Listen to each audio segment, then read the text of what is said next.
Subscribe करें और bell दबाएं ताकि कोई खबर रह न जाए।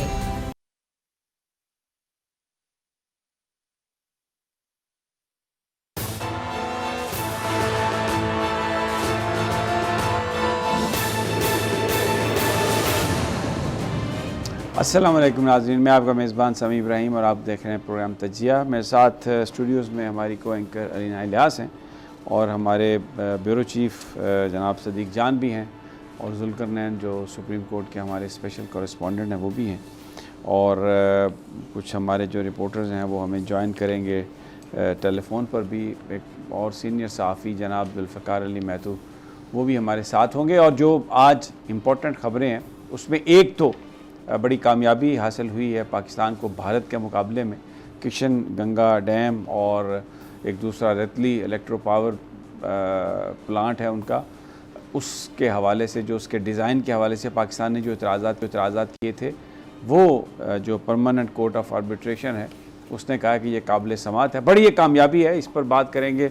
महतू साहब हमारे साथ होंगे, लेकिन असल जो ड्रामा हो रहा है सुप्रीम कोर्ट में और अदालतों में यहाँ पर उस पर बात करेंगे। तोशाखाना केस जो है उसके हवाले से आज जो समाअत हुई उसमें जुल्करनैन वहाँ पर मौजूद थे, उनसे जानेंगे कि क्या सूरत हाल थी। और फिर एक लाहौर में एहतसाब अदालत का एक फ़ैसला आया जिस पर बड़ी बात हो रही है। नवाज शरीफ साहब मुल्क से बाहर हैं, इश्तिहारी हैं, वांटेड है, दौड़े हुए हैं, भगौड़े हैं और भगौड़े के तमाम जो राइट्स हैं वो सस्पेंड हो जाते हैं। लेकिन जो फ़ैसला लिखा है एहतसाब अदालत के जज साहब ने, उसको पढ़ के तो देख के ऐसा लगता है कि वो जज साहब का उस अदालत ने बहुत ही ज़्यादा नरमी की है और एक ऐसा फ़ैसला दिया है जिस पर अब पूरे पाकिस्तान में बात हो रही है। वो भी पढ़ेंगे, देखेंगे आपको और समझ आएगी। कोशिश करेंगे समझने की कि जज साहब किस चीज़ से बहुत ज़्यादा मुतासर हुए हैं। और आगाज़ जो है वो हम बड़ी ये एक अफसोसनाक ख़बर है, जो जहांगीर तरीन साहब के भाई जो हैं उनकी बॉडी मिली है और साथ में एक लेटर, और ये कहा जा रहा है कि इस पर अब बात हो रही है कि क्या ये कोई ख़ुदकुशी है या ये कत्ल है, क्योंकि जो आलमगीर तरीन बहुत ही अमीर थे, बड़े रईस थे और शादी उनकी अब मंगनी हुई थी, शादी उनकी होने वाली थी, एज भी उनकी खासी ज़्यादा थी, प्रॉपर्टी बहुत थी, अरबों की प्रॉपर्टी। जहांगीर तरीन साहब के जो साहबजादे अली तरीन साहब वो उनके बिहाफ पर सब कुछ देखते थे। तो जो जनूबी पंजाब है उसमें जो पेप्सी की फ्रेंचाइज़ है, जो डीलरशिप है वो उनके पास थी। मुल्तान सुल्तान ज़बरदस्त टीम क्रिकेट की हमारी PSL की, उसके भी वो मालिक थे। और फिर इसके अलावा बहुत सारी प्रॉपर्टीज़, ज़राई ज़मीन उनके नाम थी, अरबों रुपए की ये जायदाद। और अब इस पर तहकीकात हो रही हैं क्योंकि उनके जो करीबी दोस्त हैं वो कहते हैं कि हमें तो उनकी बीमारियों का पता नहीं था। और जो एक फिर कुछ सोशल मीडिया पर फेक लेटर भी चला दिए गए, कुछ उर्दू में, कुछ अंग्रेज़ी में, और पता नहीं जब तक इसका सारा मामला क्लियर नहीं होगा, इन्वेस्टिगेशन नहीं होगी, we don't want to speculate, क्योंकि जो ख़ानदान है वो ऑलरेडी दुख में होगा, इसलिए कि एक तो आलमगीर तरीन साहब डिपार्चर उनका हुआ और दूसरा अगर इल्ज़ाम भी जैसे सोशल मीडिया कर रहा है उन्हीं पर लगाया जाए तो ये बड़ी एक तकलीफ़ दे बात होती है। इसलिए हम वो तो बात नहीं करेंगे, लेकिन हमारे जो रिपोर्टर हैं लाहौर से हमारे साथ हैं, उनसे हैं कि क्या ताज़ा तरीन है। अस्सलाम वालेकुम भाई। वालेकुम सलाम समी साहब जी। अली चौधरी साहब, क्या ताज़ा तरीन है और बहुत क्या सराहियाँ हैं, आपके पास अभी क्या इत्तला है? समी साहब, इस वक्त जो है वो ताज़ा तरीन सूरत हाल के मुताबिक डेड बॉडी को तो हैंड ओवर कर दिया गया है जहांगीर तरीन की रिहाइश में उनके अहल खाना के हवाले कर दिया गया है, लेकिन पुलिस ने और पंजाब फोरेंसिक साइंस एजेंसी ने जो है वो इसके ऊपर अब तहकीकात शुरू की हुई हैं। सबसे पहले जो है वो 174 की कार्रवाई का आगाज़ किया जाता है पोस्टमार्टम से पहले, जिसके बाद जो है पोस्टमार्टम होता है। और सबसे अहम कार्रवाई जो इस केस में हुई है वो है GSR का टेस्ट जो है वो करवाया जाएगा। ये वो टेस्ट होता है कि जहाँ पे पुलिस को 1% भी शक हो कि ये खुदकुशी नहीं है, कत्ल है, तो उसको जो है वो गन पाउडर के जरिए, इस टेस्ट के जरिए जो है वो अमल में लाया जाता है कि उस शख्स ने जिसने गोली चलाई है उसके हाथ का सैंपल या उसके स्किन के ऊपर से सैंपल लिया जाता है कि वहाँ पे जो गन पाउडर गिरता है और गोली जो कि किसी भी बॉडी के अंदर लगती है और वहाँ में मौजूद जो खोल होता है उसको इकट्ठा करके उनका आपस में मैच किया जाता है। तो वो एक टेस्ट जो है वो इस हवाले से पुलिस ने किया है। और दूसरा जो एक जो है वो टेस्ट जो इसके अंदर होगा वो लेटर का होगा जो कि जंगीर तरीन के घर से पुलिस के मुताबिक मिला है, उनकी हैंड राइटिंग का टेस्ट होगा। ये दूसरा टेस्ट भी जो है पंजाब फोरेंसिक साइंस एजेंसी में ही होगा। उसके बाद जो है ये हकायक सामने आएंगे कि आया ये खुदकुशी है या मामला किसी और तरफ जाता है। दोनों मामलात पर तफ्तीश की जा रही है। जितने भी उनकी रिहाइश की जगह है वहाँ पे एक क्लोज सर्किट कैमरे जो थे उनकी फुटेज भी अली आपकी आलमगीर साहब के किसी दोस्त से बात हुई? जी, वहाँ पे मौजूद जो जितने भी लोग थे, ख़ासकर उनके घर से बाहर आने वाले जो उनके दाएं और बाएं रहने वाले लोग थे, उनका ये कहना था कि उनकी बीमारी का तो उनको इल्म नहीं था। लेकिन उसके बाद जब हम जहांगीर तरीन साहब के घर मॉडल टाउन गए, वहाँ पे मौजूद भी जो लोगों से हमारी बात हुई, उनका भी ये कहना था कि इस किस्म की किसी सिचुएशन का उन्हें इल्म नहीं है, क्योंकि वो तो कुछ अर्सा पहले श्रीलंका में बाकायदा छुट्टियाँ भी गुजार के आए थे और काफ़ी मुआशी मामला भी उनके जो थे या फाइनेंस के जो उनके मामला थे वो भी काफ़ी स्ट्रॉन्ग थे, कोई ऐसा डिप्रेशन उनको नहीं था। लेकिन जो लेटर उनके घर से रिसीव हुआ है पुलिस को, जो कि अंग्रेजी में लिखा गया, उसके अंदर उन्होंने वाज़ेह तौर पर लिखा है कि पिछले 6 माह से उनकी सेहत जो है वो काफ़ी ख़राब है, जिसकी वजह से वो स्टीरॉयड का इस्तेमाल करें और स्टीरॉयड की वजह से उनकी स्किन भी जो है वो काफ़ी ख़राब हुई है। रात को नींद नहीं आती, जिसकी वजह से वो नींद की गोलियां लेते हैं, डिप्रेशन में का शिकार रहे हैं, जबकि उनकी बिनाई पे भी काफ़ी ये तो फिर बाद में पता चलेगा ना। ये तमाम चीज़ें जो है अली, ये तो तब पता चलेगा जब कंफर्म हो जाएगा कि ये उन्हीं की हैंड राइटिंग है या वो सब कुछ है। लेकिन अभी एक बड़ी अजीब बात है, अगर कोई शख्स इतना बीमार हो और वो खुदकुशी कर ले, लेकिन उसके करीबी दोस्तों को ना पता हो कि वो इतना बीमार है, और ये बड़ी बड़ी अजीब सी बात है। लेकिन बहरहाल अब ये वहाँ पोस्टमार्टम, वैसे तो जो पंजाब फोरेंसिक डिपार्टमेंट है या पंजाब पुलिस की जो तहकीकात हैं, अल्हम्दुलिल्लाह बताया जाता है कि दुनिया में नंबर 1 है और बहुत ही दयानतदारी से तहकीकात ये करते हैं। अब जुल्करनैन साहब बता सकते हैं मुझे कि वो इतनी दयानतदार जो इनकी तहकीकात हैं वो क्या किसी और मुल्क में भी होती हैं?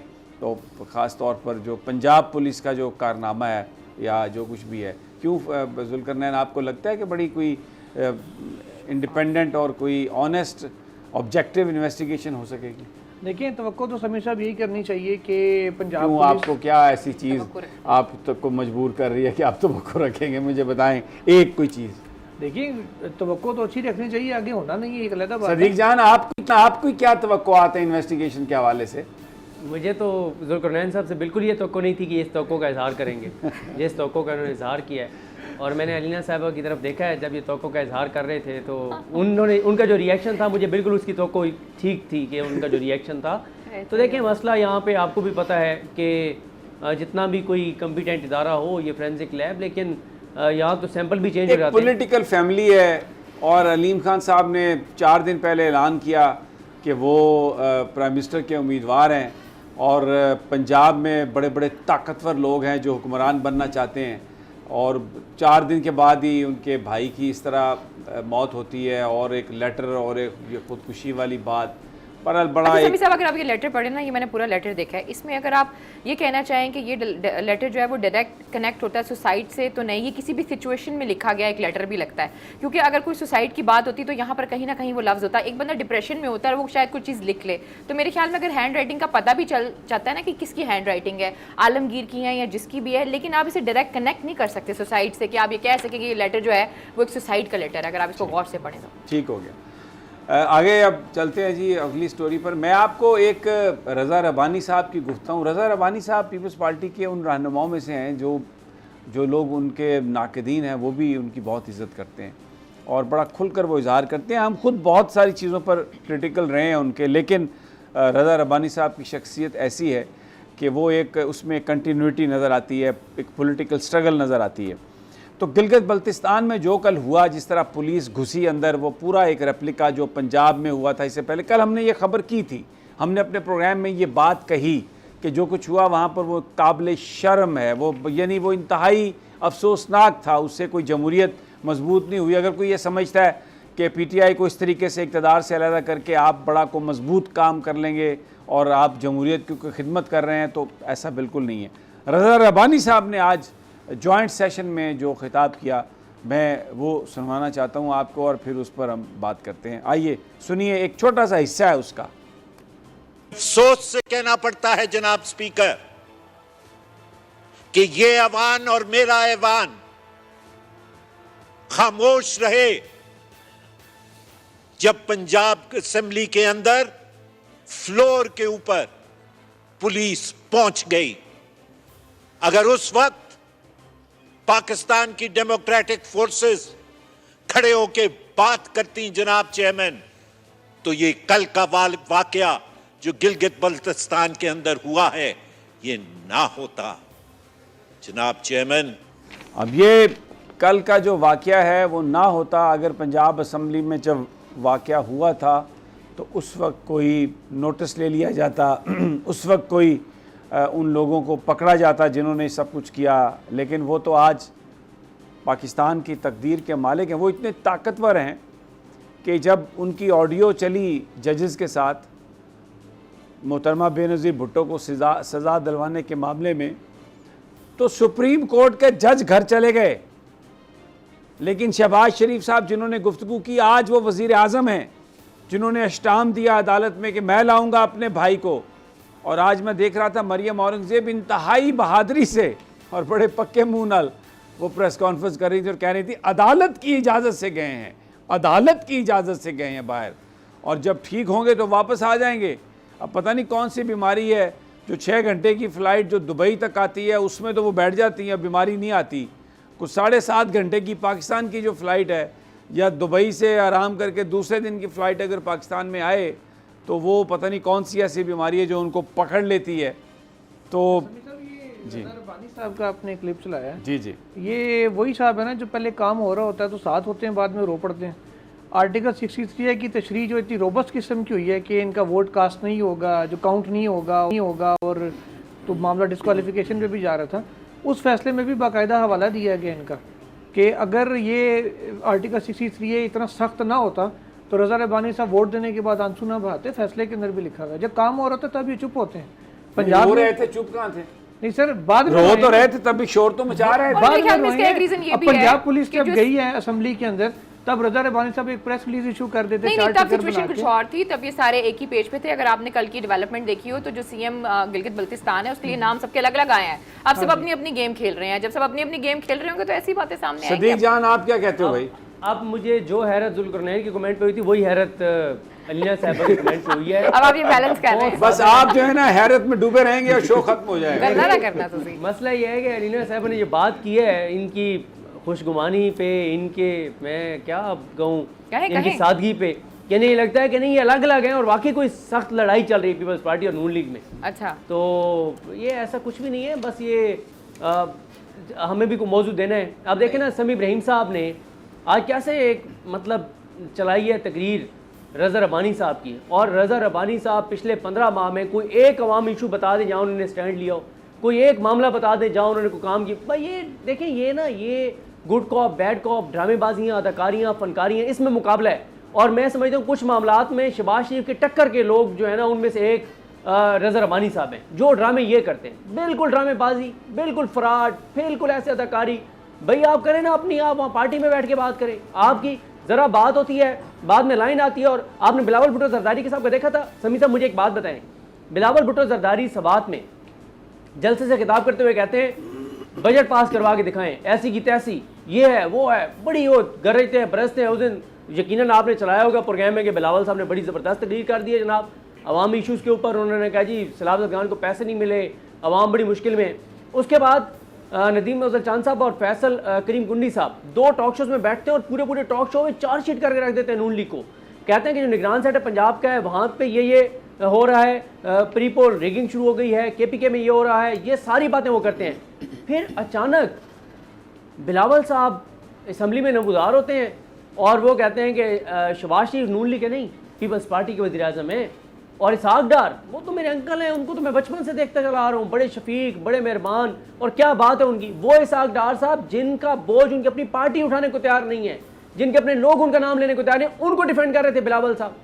तो ये समी साहब फिर क्या हुआ है दरमियान में? कोई बिलावल साहब ने कोई ख्वाब देखा है? आपने बात तो ये फैक्ट्स तो आपने सही बयान किए हैं, लेकिन जो मैं करना चाह रहा था बात वो बुनियादी तौर पर ये थी कि कोई भी सियासतदान जो एक ऐसे जिसको ऐसे निज़ाम ने बनाया हो जहाँ पर उसकी अपनी एक बड़ी स्ट्रगल हो, अपनी एक आइडियालॉजी हो, तो वो भले अपनी पार्टी की वजह से बहुत सारे उसने कंप्रोमाइज़ कर लिए हों, लेकिन बहुत सारी बातों पे वो ऐसी गुफ्तगू ज़रूर करता है जिसमें आपको एक रे ऑफ होप नज़र आती है। इस वक्त पाकिस्तान में एक हू का आलम है, पाकिस्तान में एक सन्नाटा है, पाकिस्तान में हक सच की बात करना बहुत मुश्किल है। लेकिन ऐसे मौके पर अगर रज़ा रब्बानी साहब खड़े होकर अपनी इत्तेहादी जमात और अपने आप को उसमें शामिल करके एक बात करते हैं, और फिर सेनेट के वो साबिक चेयरमैन रह चुके हैं, वो पीपल्स पार्टी की जो एक नज़रियाती बुनियादें हैं उसमें उनकी एक बड़ी अहमियत है। अगर वो ये कहते हैं आके कि जो कल गिलगित बल्तिस्तान में हुआ ये नहीं होना था, अगर पंजाब में जब हुआ तो हम उसको रोक लेते, तो उन्होंने, इसका मतलब है पंजाब का जो वाक़या है उसकी भी मज़म्मत की और जो गिलगित बल्तिस्तान में हुआ उसकी भी मज़म्मत की। तो पॉलिटिकल लीडर जो हैं जब वो स्टेटमेंट्स देते हैं, जब वो चीज़ों को लेके सियासी तौर पर आगे बढ़ते हैं तो मुआशरे में उससे बेहतरी होती है। और मैं ये आपकी बात से एग्री करता हूँ कि उनका बहुत सारा जो कंडक्ट है उस पर हम पूरे प्रोग्राम कर सकते हैं 20 दिन, लेकिन अगर एक अच्छी बात कही हो तो सदीक जान उसको अप्रिशिएट करना चाहिए। मैं सिर्फ ये बात कर, एक साल बाद उनका पर्पस सर्व हो गया, उनका पर्पस सर्व हो गया कि समी इब्राहिम साहब ने माशाल्लाह अपने प्रोग्राम में ये चला के, और बड़ी समी इब्राहिम साहब ने तारीफ किया कि क्या बात है रज़ा रब्बानी साहब से, इब्राहिम या मैं या हम तो कुछ भी नहीं है, हम तो कंटेंट की बात कर रहे हैं। देखिए हम तो अवाम क्या चाहते हैं, उनके राइट्स जो हैं वो महफूज हों, उनके राइट्स उनको मिले। कौन उनका रिप्रेजेंटेटिव है? ईवान, जहाँ पर इलेक्टेड लोग बैठते हैं। तो अगर एक बंदा वहाँ पर बैठा हुआ जो कि इस सारे गंद में हिस्सेदार भी है, वो ये बात कह रहा है तो इट इज़ वर्थ एप्रिसिएशन। मैं सिंपल सी ये बात के साथ मैं आपसे बिल्कुल इत्तेफाक नहीं करता। ठीक है, आपका राइट है। देखें समी साहब, अगर ये दिल से कह रहे होते ना, इनके साथ पता है कौन सा शर होना था? जो मुस्तफा नवाज खोखर के साथ हुआ है, जो लतीफ़ खोसा के साथ हुआ है, जो एतजाज़ हसन के साथ हुआ है, ये सर। और ये जो भी आपने बात की ना सिद्दीक जान, शहबाज शरीफ की और इसहाक डार वाली, इसमें सिर्फ आपको इतना कहना चाहूँगी शहबाज शरीफ साहब की कितनी अहमियत है और इसहाक डार की कितनी अहमियत है, ये हमें पिछले जो दौरे हुए लंदन का उसी से पता चल जाती है। सो अगर वो उनको अपना चाचा मामा बनाते हैं ना बिलावल साहब, तो ठीक है बनाते होंगे, उनकी अपनी एक सियासत को लेके उनका वो है, वो जो भी मेचोरिटी है, वो अपनी मेचोरिटी के हिसाब से जो उनको समझ आता है वो बोल देते हैं। लेकिन इस वक्त जो सही सियासत हो रही है वो आपको भी पता कहाँ हो रही है और मुझे भी पता कहाँ हो रही है। अच्छा जी, अच्छी बात है, आप दोनों को पता कहाँ हो रही है। लेकिन मैं ये जिस वजह से हम ये सब बातें कर रहे हैं, जुल्करनैन आप मौजूद थे तोशा खाना, आज जो जज साहब थे जिस तरीके से उन्होंने समाअत की, मुझे कोई बंदा, मैंने किसी से पूछा तो उसने कहा कि समाअत जो हो रही है ना वो ऐसे है कि जज साहब कह रहे हैं यार जल्दी जल्दी अपने दलाइल मुकम्मल करो, मैं फिर कोई फ़ैसला भी करना है, मैंने देर हो रही है। तो आप थे वहाँ पर, कुछ बताइए जुल्करनैन, क्या कैसी कहानी थी? कुछ देखिए, कुछ ऐसी ही कहानी है, कुछ ज़्यादा डिफरेंट नहीं है इससे। चीज़ ये थी कि कल शाम को ये केस अचानक से फिक्स हुआ था, जो सुबह फिर शेर अफजल मरवत साहब पहले पेश हुए। उन्होंने कहा कि जी ख्वाजा हारिस तो लाहौर में है, बैरिस्टर गौहर ने पेश होना है, वो फारिग होकर 11 बजे के करीब आएंगे। उसके बाद जब ये केस 11:15 के करीब टेकअप हुआ तो गौहर साहब ने पहले एक एडजर्नमेंट एप्लीकेशन दी ख्वाजा हारिस साहब के बेहक पर। उन्होंने कहा जी वो सीनियर काउंसिल हैं, कॉज लिस्ट भी साथ दी कि लाहौर में वो मसरूफ़ हैं, 10 तारीख तक इस केस को एडजर्न किया जाए, 7 डेज़ का टाइम है, आज तो एक दिन में वैसे भी पूरा नहीं हो सकता। तो 10 को ख्वाजा साहब आ जाएंगे, डिटेल आर्गूमेंट हो जाएंगे, फिर आप कर लीजिएगा। दूसरी एप्लीकेशन दी चेयरमैन पीटीआई की हाजिरी से इस्तिस्ना की दरख्वास्त, जो कि क्रिमिनल केस में हर मुलजिम ने हर पेशी पर लाजमी हाजिर होना होता है unless permitted by the court. तो वो 10 तारीख तक की जो इस्तदा थी वो मुस्तरद हो गई, वो 7 तारीख पर मीन्स के सुबह तक आ गई। अब ख्वाजा साहब आएंगे या नहीं, अभी तक उनके आने का कोई वैसे पता नहीं है कि वो कल भी पेश होंगे या नहीं। सबका मूड क्या था? सर मूड तो सीधा सीधा ये था, उन्होंने कहा कि आपको मैं 7 तारीख का एडजर्नमेंट दे देता हूँ, हाजिर से इस्तिस्ना दे देता हूँ, 8 का भी आपको मिल जाएगा, क्या गारंटी है कि 10 को आपका क्लाइंट आ जाएगा। फिर उनके जो अमजद परवेज़ साहब थे इलेक्शन कमीशन के वकील, उन्होंने भी इस बात को आगे बढ़ाया। उन्होंने कहा जी सिर्फ एक दफ़ा पेश हुए हैं चेयरमैन साहब पीटीआई के, वो भी उस वक्त जब वो गिरफ्तार तो उनके पास भागने का ऑप्शन कोई नहीं था। वो अलबत्ता जो कल अब हाज़िरी यकीनी बनाने की हिदायत की गई है चेयरमैन पीटीआई को, उनके वकला के ज़रिए कि जी वो खुद अपनी हाज़िरी यकीनी बनाएं। हालांकि वही सिक्योरिटी थ्रेट है जिसकी बेस पे अदालत जुडिशल कम्प्लेक्स पहले मुंतकिल हुई थी। अब 8 तारीख तक की डेडलाइन दी हुई है। Chief justice Islamabad high court ने तमाम डिस्ट्रिक्ट कोर्ट को जो नया जुडिशल कम्प्लेक्स है G11 का वहाँ मुंतकिल करने की, वो एक सिक्योर्ड प्रेमिसेस है, वहाँ पर आ जाएँ तो हाज़िरी भी यकीनी तौर पर हो सकती है। लेकिन वो जैसा बाजिद थे कि नहीं होना तो कल ही होना है, कल ही होना। अच्छा, मुझे एक वक्फा लेना है, बड़ी इंपॉर्टेंट बात है, फिर सुप्रीम कोर्ट सवाल है। सदीक जान भी हमारे साथ हैं और भी लोग हैं, तो इंशाल्लाह फिर गुफ्तगू करते हैं, लेकिन एक छोटा सा वक्फा।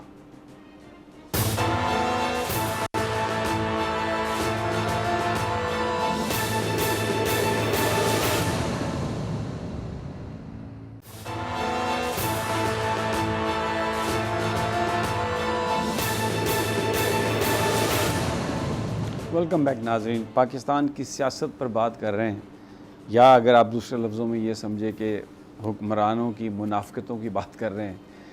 ये डेसिक्रेशन ऑफ होली कुरान, यानी जो हमारी मुक़द्दस किताब है जिस पर हमारा ईमान है, कुरान करीम, जिस तरह स्वीडन में उसको जलाया गया आज़ादी इज़हार राय के नाम पर, एक बड़ी तकलीफ़ दे बात थी। तो इस पर जुमे वाले दिन सबसे पहले पीटीआई के चेयरमैन ने ये कहा कि पूरे पाकिस्तान में एहतजाज किया जाएगा। ये चंद 2-4 दिन पहले की बात है। फिर उसके बाद जमात इस्लामी ने भी यही कहा कि जुमे वाले दिन। तो हुकूमत के लिए तो बड़ा मुश्किल है कोई कहीं पर लोगों को इकट्ठा करना, क्योंकि इंतहाई अनपॉपुलर गवर्नमेंट है, इसलिए इंतखाबात से भाग रहे हैं, झूठ पर झूठ बोल रहे हैं। तो इन्होंने अब क्या किया कि जुमे वाला दिन इन्होंने भी कहा, शहबाज शरीफ साहब ने आज तकरीर झाड़ दी। कल से इन्होंने जुमे को इन्होंने कहा कि हम भी वहाँ पूरी कौम जो है ना वो बाहर निकलेगी। तो ये मतलब कुछ होते हैं जो आके कोई महफ़िल लगी हुई हो तो उस महफ़िल को चुराने की कोशिश करते हैं, सारा क्रेडिट लेने की कोशिश करते हैं। अपनी तो इनमें कोई हिम्मत और औकात नहीं है। इनकी जमातों में 4 बंदे तो जमा नहीं होते इनके। हमने सारे इनके वो सारे शो देखे। तो ये एक नई नौसरबाजी इन्होंने की है जो जुमे वाले दिन। बहरहाल अल्लाह ताला कबूल करे, जो भी निकलेगा बाहर, जैसे भी निकलेगा, भले कोई भी क्रेडिट है, लेकिन कौम को निकलना चाहिए, जज्बात का इजहार करना चाहिए कि ये इस तरह, और पुरअमन, लेकिन बहुत पुरअमन रहना चाहिए। तो ये मैं थोड़ा सा ये बात करना चाह रहा था। और अब दोबारा मैं जो दूसरी एक और नौसरबाजी हो रही है, तोशा तमाशा खाना जिसे हम कहते हैं, तोशा खाना को, जनाब जुल्करनैन साहब, ये आपकी कहानी सुन के तो मुझे समझ आ गई कि जज साहब क्या कहते हैं कि फटाफट आप दलाल मुकम्मल करें ताकि फिर मैं सज़ा सुना सकूं। हाँ जी बिल्कुल, यहाँ तो डिस्ट्रिक्ट कोर्ट में तो यही चल रहा है, जिस स्पीड से हमें ये केस चलता नज़र आया। समी साहब, इसी डिस्ट्रिक्ट कोर्ट में, इसी जो अदालत है उसमें, ऑल्दो के जज साहब चेंज हो गया, लेकिन अदालत यही है। इसमें इलेक्शन कमीशन ने एक और मुकदमा भी दर्ज करवाया था। वो था सेनेट इलेक्शन में वीडियो स्कैंडल। अली गिलानी साहब उसमें मुलजिम है, और तहरीक इंसाफ के 2 जो MNA थे, फ़हीम खान और कैप्टन जमील, ये उसमें 3 मुलजिमान थे। वो उसको तकरीबन 1.5 साल से ज़्यादा हो गया। उसकी हियरिंग उस अंदाज में नहीं लग रही, वो केस लगता ही नहीं है। उसको ना इलेक्शन कमीशन परस्यू कर रहा है, ना अदालत उस पर इतना वो जल्दबाजी में कर रही है। लेकिन उसके बाद आने वाले मुकदमे में बहुत ज़्यादा जल्दबाजी की जा रही है। यही इतराज़ था जो पहले यही हुकूमत करती होती थी कि नवाज शरीफ साहब के केसेस जो है ना वो जल्दी जल्दी लग रहे हैं, उनके रेफरेंस जल्दी चल रहे हैं, बाकी केसेस पेंडिंग पड़े हैं। अदालतें भी ऐसी ऑब्जर्वेशन अदलिया देती रही है। लेकिन अच्छा, ये आपने जिक्र कर दिया इसका, तो मैं लगे हाथों ज़रा वो जो एहतसाब अदालत का फ़ैसला है, देखिए जब भी कोई भगौड़ा होता है उसके फंडामेंटल राइट सस्पेंडेड हैं। वो कोई, उसको कोई राइट नहीं होता जब तक वो अपने आप को अदालत में सरेंडर ना करे। तो इधर जज साहब ने ऐसा फ़ैसला सुनाया। मैं किसी साहब से मैं बात कर रहा था तो वो कह रहे थे, मुझे तो ऐसा लगता है कि ये मरियम नवाज साहबा ने लिख के भेजा है फ़ैसला। उसकी अगर तहरीर को हम देखें तो आपने देखा होगा फ़ैसला, कुछ बताइए क्या है। पैराग्राफ नंबर 15 पढ़ें तो उसमें उन्होंने लिखा है कि जो 265K मीन्स के जो बरियत की दरख्वास्त है, तो जज साहब कह रहे हैं वो लाजमी तो नहीं है कि मुलजिम दे। अदालत को जब खुद लगे कि यार ये तो काम ठीक नहीं हुआ, वो आज खुद भी वो उसको अपने तौर पे भी रिकॉर्ड दे के बरी कर सकती है, कोई दरखास्त देना भी ज़रूरी नहीं है।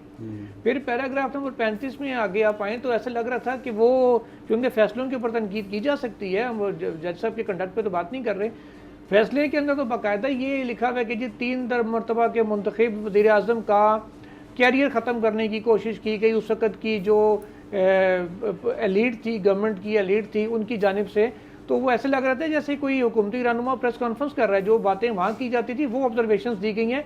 और जो इख्तियार है, जज साहब ने आज खुद कहा है कि जी हम कर सकते हैं, ना ट्रायल कोर्ट के पास 100 मोटो का यानी 184(3) का इख्तियार होता है, ना ही 199 की रिट जुरिस्डिक्शन जो हाई कोर्ट को है जिसको उधर एक्सपेंड कर सकती है केस से, वो भी नहीं थी, ना ही आर्टिकल 187 जो आइन का है जो मुकम्मल इंसाफ का इख्तियार देता है, वो भी सिर्फ और सिर्फ सुप्रीम कोर्ट का है, वो हाई कोर्ट को भी नहीं है। वो इख्तियार भी नहीं था जो यहाँ पे इस्तेमाल करके और जिस अंदाज में मदासराई की गई है।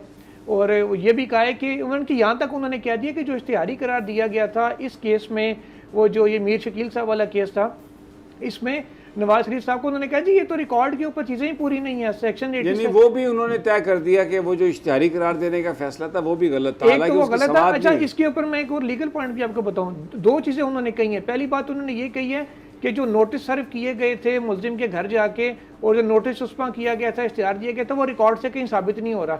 दूसरी बात ये उन्होंने कहा जी मेरे से जो प्रीडिसेसर थे, मेरे जो पहले जज साहब थे, उन्होंने जो ऑर्डर किया था, अब देखें ऑर्डर जज का नहीं कोर्ट का होता है। ट्रायल कोर्ट या जब एक दफ़ा ऑर्डर दे दे वो अपना ऑर्डर खुद नहीं रिवर्स कर सकती, रिकॉल नहीं कर सकती बेल के अलावा, सिर्फ वो बेल कैंसिल कर सकती है। बाकी अगर कोई ऑर्डर गलत भी हो गया तो उसके ऊपर हायर फोरम मौजूद हैं।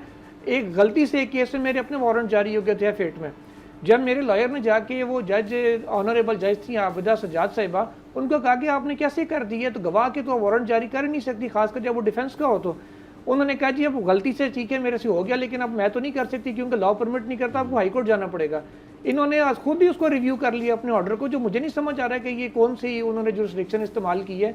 बहरहाल ये अब बहरहाल अजीब, बहरहाल ये पाकिस्तान में तो और मजे की बात इसके खिलाफ अपील भी नहीं होनी, अपील में भी नहीं जाएगा। नहीं बिल्कुल पॉसिबल, बिल्कुल बिल्कुल सही कह रहे हैं। अच्छा जनाब सदीक जान साहब, सुप्रीम कोर्ट की क्या खबर आप दे रहे हैं हमें? वहाँ पर भी बड़ा मामला जो है वो तोशा खाना भी है और आउन चौधरी साहब भी चले गए हैं। उन्होंने कहा जी कि ये पार्टी जो है ये तो इसको तो बैन करें, पता नहीं जिस पार्टी में मैं रहा हूँ इतने साल, ये तो कोई बड़ी अजीब सी कोई घटिया किस्म की पार्टी थी।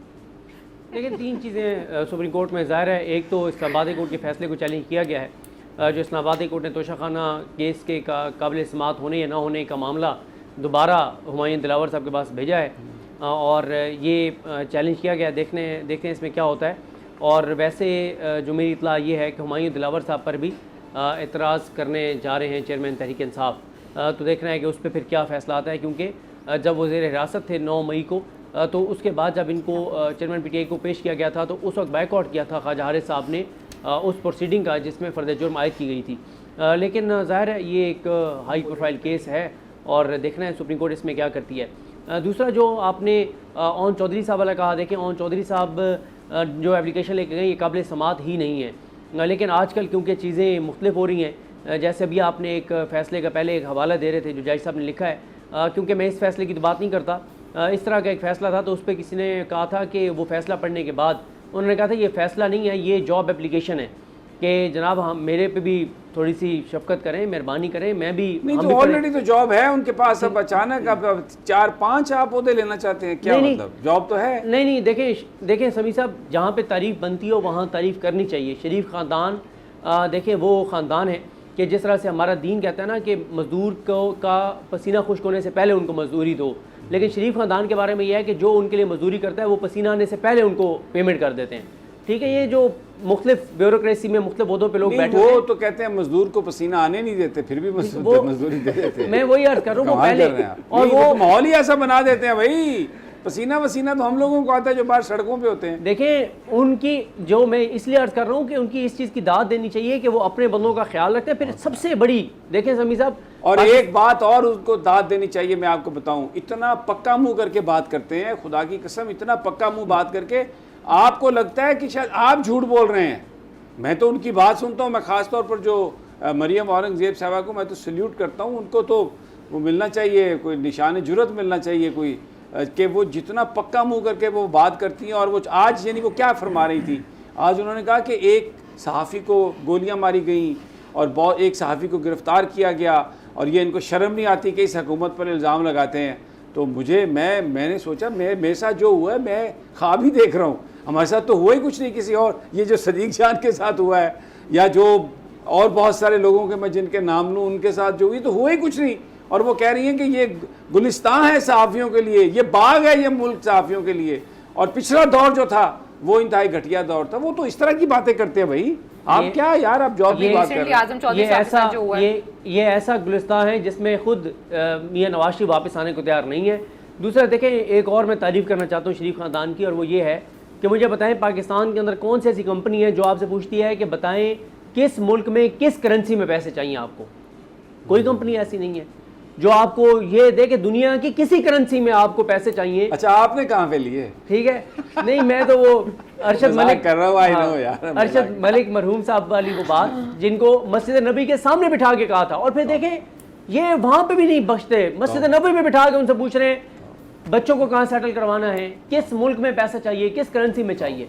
अच्छा, एक इंपॉर्टेंट चीज़ समी साहब, मैं आपके से इजाज़त के साथ, कल 13-14 प्रोग्राम हुए एक मामले के ऊपर, और वो मामला था जो चीफ जस्टिस पाकिस्तान से जो हमारी मुलाकात हुई। अच्छा हाँ यार, ये मैं इसीलिए मैं आप प्लीज़ इस पर ज़रा खुल के बात करें। जी जी, तो ये समी साहब एक हफ्ता पहले की बात है जो मुलाकात हुई। देखें वो तो आपको भी पता है कि ऑफ द रिकॉर्ड बात तो हम बिल्कुल नहीं कर सकते कि क्या हुई क्या नहीं हुई, लेकिन वो चीज़ें कम से कम बता सकते हैं। कल जो एक लिखा है मैसेज जो एक फ्लोट हुआ और उसके ऊपर जो 13-14 लोगों ने टॉक शोज कर दिए, उनमें से 3-4 ने बिल्कुल रब्ता किया, मौक़िफ़ भी लिया, उन्होंने मौका बयान भी किया, लेकिन बाकी ने तो वन साइडेड प्रोग्राम किया। देखें 4 चीज़ें ऐसी ही बयान की गई जिनका मैं आपको बता सकता हूँ कि वो बिल्कुल नहीं हुई।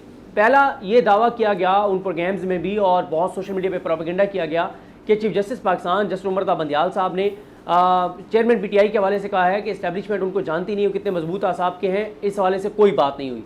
दूसरा ये कहा गया कि चीफ जस्टिस पाकिस्तान उमर ता बंदियाल साहब ने मंसूर अली शाह साहब को मुनाफिक कहा है। आप भी जानते हैं, मैं भी जानता हूँ, उनके बदतरीन मुखालफिन भी बंदियाल साहब को जानते हैं कि इस तरह के अल्फाज वो इस्तेमाल करते ही नहीं है। ठीक है, चाहे वो कोर्ट में बैठे हों या बंदियाल साहब तो वो जज हैं, एक समात पे किसी केस में आवाज़ ज़रा ऊंची होगी तो अगली समात पे आकर उन्होंने माजरत की कि एज जज मेरी आवाज़ ऊंची नहीं होनी चाहिए थी। तीसरा कहा गया कि उन्होंने कहा कि हम 8 जज काम कर रहे हैं, बाकी 7 सियासत कर रहे हैं, ऐसा उन्होंने नहीं कहा। और चौथा कहा गया कि जनाब अब आप देखें ना कि किस तरह से सतही हमारे किस लेवल पे हम पहुंच गए हैं कि लफ्ज़ इस्तेमाल किया गया कि उन्होंने कहा कि मैं हुकूमत को ठोक दूंगा ईद के बाद। मतलब बात है करने वाली, बिल्कुल करने वाली बात नहीं है। लेकिन मुझे ब्रेक पर जाना है, पर मैं इतने कहूँगा और जाओ कल्ले कल्ले, वो आप 2 को ले गए तो बाकी जो थे वो सारे सड़ मड़ गए, तो वो क्या आपकी तारीफ़ें करते? उन्होंने यही कहना था जो उन्होंने कहा। लेकिन कोई नहीं, आप उन्हें बरनौल दें, उन्हें क्या वो लगाएं बरनौल, आपकी जलन जो है ना वो दूर हो जाएगी। अल्लाह खैर करेगा, झूठी गुफ्तगू चीफ जस्टिस साहब के बारे में ना करें। एक छोटा सा वक्फा, गुफ्तगू जारी रहेगी।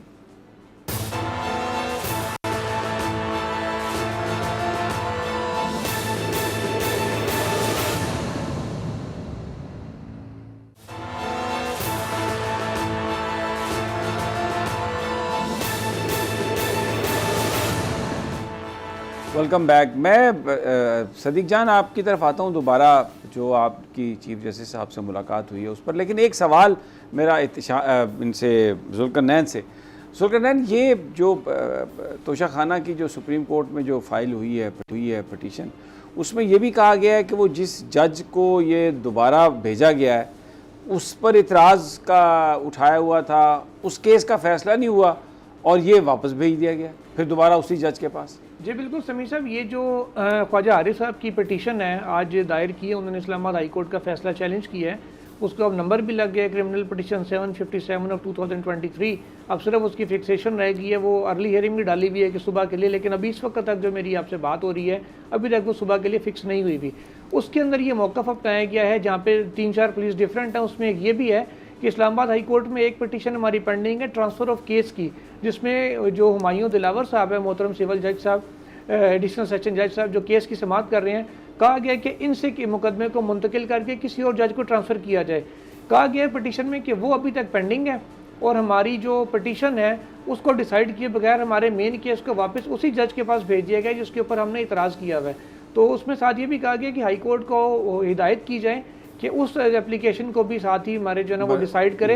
और साथ ही साथ उसमें 2 चीज़ें और भी मांगी गई हैं। एक तो इस्लामाबाद हाई कोर्ट का जो फैसला है 7 डेज़ के अंदर फैसला करने का और रिमांड करने का, उसको कहा गया है कि ना सिर्फ इब्तदाई तौर पर सस्पेंड किया जाए till the decision of case, बल्कि जो ट्रायल हो रहा है जिसमें कल तलब भी किया हुआ है चेयरमैन पीटीआई को जो मरकजी मुल्ज़िम है इस केस में, कहा गया कि उस ट्रायल को भी रोकने को हुक्म दिया जाए, क्योंकि अगर ट्रायल मुकम्मल हो गया तो ये अपील भी इनफ्रेक्शियस हो जाएगी। ठीक हो गया। अच्छा सदीक, बड़ा कुछ यूट्यूबर्स ने जो लिखा है, जो कहा है, जिस तरह इल्ज़ाम तराशी की गई चीफ जस्टिस उमर ता बंदियाल पर, और एक बंदा जो आपके साथ था, सब कुछ उसने आके कुछ बयान किया, कुछ आगे लोगों ने इस पर लगाया रंग रोगन और पता नहीं क्या बना के पेश कर दिया। मैं वैसे आपसे पूछना चाहता हूँ कि क्या जो भी गुफ्तगू हुई आपकी सारी, मैं उसके कंटेंट ज़ाहिर है आपके पास एक अमानत है और वो आप नहीं बता सकते, लेकिन एक ओवरऑल डिस्क्रिप्शन तो दे सकते हैं ना कि माहौल क्या था, मकसद क्या था और क्या मैसेज क्या था। देखिए सभी साहब, आपको भी पता है जुल्करनैन साहब बैठे हैं, सुप्रीम कोर्ट के रिपोर्टर्स की जजेस के साथ मुलाकातें भी रहती हैं, चीफ जस्टिस से मुलाकातें रहती हैं, बल्कि यहाँ तो देखें जजेस ने जो नहीं, मुझे याद है कयूम सदीकी ने इंटरव्यू किया था उनका काजी सईद साहब का जो नामजद, काजी फायज़ ईसा साहब का जो नामजद चीफ जस्टिस ऑफ पाकिस्तान है, बाकायदा उनका इंटरव्यू किया था और उन्होंने अपने वाले साहब के हवाले से गुफ्तगू की थी। तो देयर इज़ नथिंग रॉन्ग कि जब कोई मिलता है ऑफ द रिकॉर्ड सहाफ़ी, तो बिल्कुल। उनका तो और काम है मिलना। और फिर देखें जज साहब एक यूनिवर्सिटी में गए, वो सारे मीडिया ने उन्होंने अदालती फैसलों के ऊपर बात की, पार्लियामेंट में जज साहब चले गए। तो मसला ये है कि बंदियाल साहब जो हैं, और फिर आपको भी पता है कि कौन से जजेस जो है वो यूट्यूबर्स को किस किस तरह के डॉक्यूमेंट्स व्हाट्सएप करते रहे और वो ब्रेक करते रहे। बंदियाल साहब ने तो कभी ये नहीं किया कि कोई चीज़ ऐसी व्हाट्सएप पे किसी को भिजवाएं या किसी जज के खिलाफ महाज बनाएं, या बल्कि कई ऐसी चीज़ें हुई कि किसी जज ने बंदियाल साहब के हवाले से, जज साहब ने नहीं लेकिन उनके हामियों ने पूरा बंदियाल साहब के खिलाफ एक पूरा माहौल बना दिया और बंदियाल साहब का उसमें कोई कसूर नहीं था। और फिर एक वक्त आया कि वो चीज़ खुल के खुद ब खुद सामने आ गई कि नहीं, बंदियाल साहब का तो उसमें कोई किरदार नहीं था, वो सब प्रोपेगेंडा झूठ था, लेकिन बंदियाल साहब ने कभी उसको काउंटर करने के लिए भी कोई खबर नहीं थी। तो ये एक ज़ाहिर है प्याली में तूफ़ान बर्पा करने की कोशिश की गई है। और इससे पहले मुझे लगता है प्याली टूट गई उनकी, तूफान बर्पा नहीं हुआ। बिल्कुल ऐसे ही है। ज़ाहिर है वक्ती तौर पे एक पूरा फेफड़ों का जोर लगा के कुछ लोगों ने प्रोग्राम्स किए और उन्हें लगा कि बहुत बड़ा वो कोई तीर मार लेंगे, लेकिन ज़ाहिर है झूठ झूठ होता है, जो मर्ज़ी वो कर लें, कोई हकीकत इसमें नहीं थी। ओवरऑल जो है वो ज़ाहिर है बंदियाल साहब के साथ इंटरनल जो मामलात है, किस तरह से चल रहे हैं, फैसले क्यों नहीं हो रहे, इन सारी चीज़ों के ऊपर जो है वो बात हुई। लेकिन फिर वही एक बात कि वो सारी चीज़ें जो है वो ऑफ द रिकॉर्ड थी। लेकिन एक बात है समीर साहब के, बिल्कुल उन्होंने जजेस के हवाले से कोई ऐसी उन नेगेटिव बात नहीं की। और वो भी चीफ जस्टिस पाकिस्तान जिस मनसब पर बैठे, उनको नहीं पता कि 3 लोगों से बात कर रहा हूँ तो ये बात कहीं निकल जाएगी या निकल सकती है या निकलेगी, तो क्यों ऐसी को बात करेंगे। देखिए मेरी मीडिया मैनेजमेंट ज़बरदस्त, मैं तो बड़ा बहुत ज़्यादा मुतासर हुआ हूँ। ये जुमला याद आया? हाँ बिल्कुल, कल के 14वां प्रोग्राम भी देख लिया। वैसे इनको कोई इम्पैक्ट नहीं होना, क्योंकि लोगों को समझ आती है कि कौन सही बोल रहा है और कौन गलत बोल रहा है, चीज़ें बोलती हैं नजर आती हैं। So many people have lost credibility की, और Yes, कुछ भी they कहें did. कि वो ये कहें कि जो सूरज मछली से निकला, लेकिन लोग कहते नहीं क्रेडिबिलिटी हैं का कि किसको नहीं क्या, क्रेडिट की बात होती है, क्रेडिबिलिटी कौन देखता है, क्रेडिट होना चाहिए। बिल्कुल ठीक है, बिल्कुल। अच्छा, आज ये किशन गंगा पर बात नहीं हो सकी, अगले किसी प्रोग्राम में बात करेंगे, क्योंकि मौजू बहुत ज़्यादा थे और फिर जब शान का जिक्र छिड़ जाए तो बात तो फिर बहुत लंबी हो जाती है। रुकना तो वो तो माशाल्लाह इतनी जहतें हैं उनकी, इतनी तहें हैं उनकी, और पता नहीं बस आदमी जब गुफ्तगू करता है तो उसमें धंसता ही चला जाता है। बहरहाल इजाज़त दीजिए, कल फिर इंशाल्लाह मुलाकात होगी। अल्लाह निगहबान।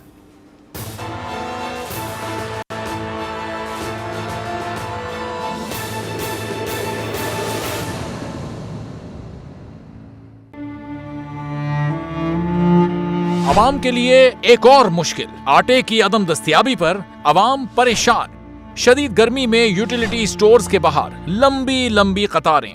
बोल ने निभाई सहाफती जिम्मेदारियां, पहुंचाई घर घर ये आवाज। इस्लामाबाद के यूटिलिटी स्टोर से सस्ते आटे का हुसूल शहरियों के लिए ख्वाब बन गया। बोल न्यूज हकायक सामने ले आया है। आओ मिलकर आवाज उठाएं, पाकिस्तान को बदलें बोल के साथ। बोल बना अवाम की आवाज। अवामी शिकायत पर बोल ने किया मुताल्लिका इदारों से मुतालबा। सुबह 6 बजे से आकर ये लोग आटे का इंतजार करते हैं। 7 बजे आई हूँ और नहीं मिल रहा है आटा, पैसे नहीं होते थे उधारे लेकर आती हूँ। वो कहते हैं जी 7 खजूर लाजमी लें, हमारे पास आटे के पैसे नहीं होते तो खजूर कहाँ से लें। क्योंकि बोल है पाकिस्तान का नंबर 1 न्यूज चैनल। सब्सक्राइब करें और बेल दबाएं ताकि कोई खबर रह न जाए।